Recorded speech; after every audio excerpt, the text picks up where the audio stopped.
Example 3.2.6. 60 Hz infinite bus supplies a 10 MVA load with a power factor of 0.85 lagging.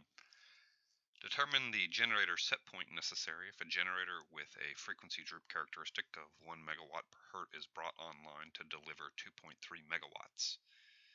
What would happen if the generator set point is then increased by an additional 0.5 megawatt per hertz? So the concept we're investigating here is the concept of an infinite bus, which is just once you've connected enough generators together, changing the generator set point of one generator can, or changing the amount of power that a generator is asked to provide can't change that generator's frequency. The same is true of the terminal voltage related to reactive power. So the thing to remember is that anything connected to an infinite bus has constant frequency no matter the set points, and constant terminal voltage no matter the field current.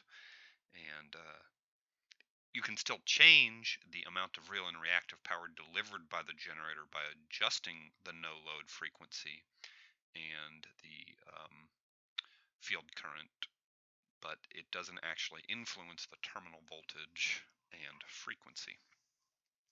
So how do we begin to analyze a single generator connected to such a system? So that's what this problem is about. The givens here is that the frequency of the system, FSys, is 60 Hertz. And that can't change. That is fixed for an infinite bus. We know that the magnitude of the load is going to be equal to 10 MVA. And the power factor is 0.85 lagging. So we're going to add a generator. It's, let's see, its frequency droop characteristic is 1 megawatt per hertz. And we want P1, the amount of power it delivers, to be equal to 2.3 megawatts.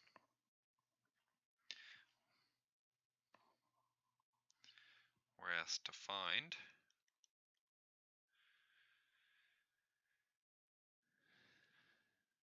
the generator set point for that condition right there, and what happens if that value that we found for there is increased by 0.5 megawatts per hertz.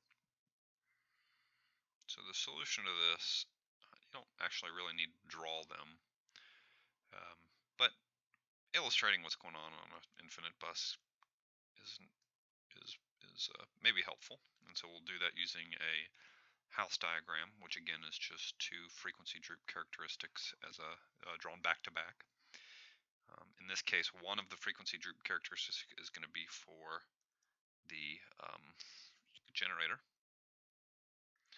and the other one is going to be for the infinite bus. Again, the y-axis stands for electrical frequency. So the infinite bus, it doesn't matter how much power it's providing, its frequency is always 60 Hertz. So that point right there is 60 Hertz. So that's for the infinite bus, P bus here.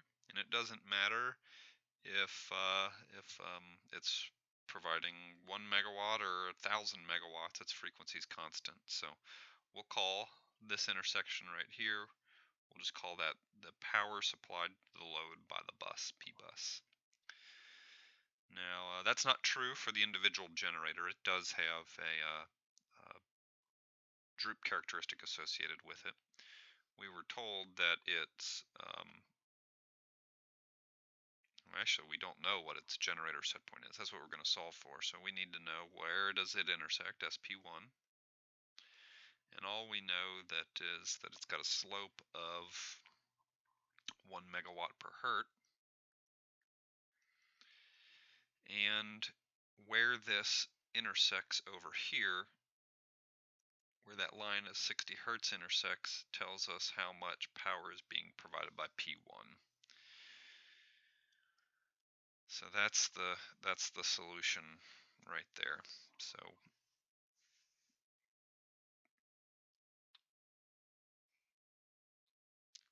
come up here, we know that the load that's being delivered, we want the generator to deliver to deliver 2.3 megawatts. So power from the generator is going to be equal to 2.3 megawatts. And we know that's just equal to the frequency droop characteristic, 1.0 megawatt per hertz, times the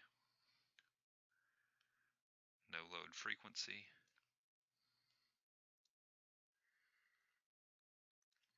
minus the system frequency, which is going to be 60 hertz. So you get 62.3 hertz. So if I set that value, I wrote SP1 there. That's an F no load. That's SP1.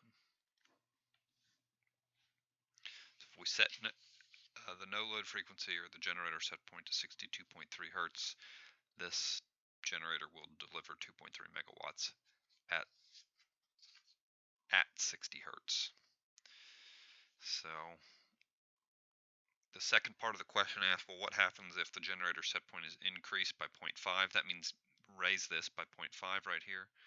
So PG is going to be equal to 1 megawatt per hertz times 62.3 plus 0.5, which is 62.8 minus 60. So that's going to increase its power 2.8 megawatts. So that shows us if we want to increase the share of reactive power delivered by a generator, what we have to do is increase its no load frequency. Unlike when a generator is connected to another generator of similar size or in a generator operating in isolation, changing the set point here does not affect the system frequency. So it makes solving the problem a lot easier. You can see I gave you a lot of information in the beginning of this problem that was actually a red herring that you didn't need to solve. So although the diagram is somewhat complicated, the mathematics for solving an individual generator connected to an infinite bus is actually quite simple.